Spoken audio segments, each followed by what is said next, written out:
घरातील कर्त्या पुरुषाच्या अर्थात मुख्य पुरुषाच्या नावाची पाटी द्वाराच्या बाजूला हमखास दिसते। मात्र अमरावती जिल्ह्यात असे एक गाव आहे जेथे घरातील मुख्य पुरुषाचे नव्हे तर मुख्य महिलेचे नाव पाटीवर लिहिले जाते।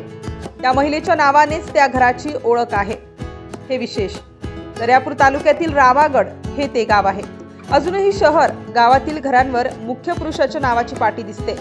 मात्र गेल्या काही वर्षात त्यात बराच बदल झाला आहे। महिलेचेही हक्काचे घर होऊ लागले आहे।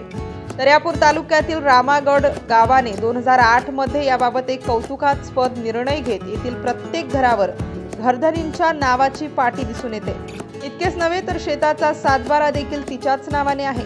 सुमारे 120 घरांचे 470 लोकसंख्या असलेले हे छोटेसे गाव महिलांचा सन्मान करण्यासाठी ग्रामपंचायतने व पुरुष मंडळींनी उचललेले एक आगळे वेगळे पाऊल हे आहे। तर जिल्ह्यातील आदर्श गाव म्हणून रामागड गावाची ओळख आहे। जिल्ह्यातील रामागड गावाने हा आगळा वेगळा संदेश दिला असून आता आणखी कोणत्या गावात असा बदल दिसणार काय हे सुद्धा पाहणे महत्त्वाचे ठरणार आहे। इतक्या महिला आहेत की त्यांच्या नावाने शेती 45 महिला आहेत की सर्व म्हणजे पुरुषांनी आपल्या वतीने त्यांच्या नावे जसं वाटलं तसंच करतील ना।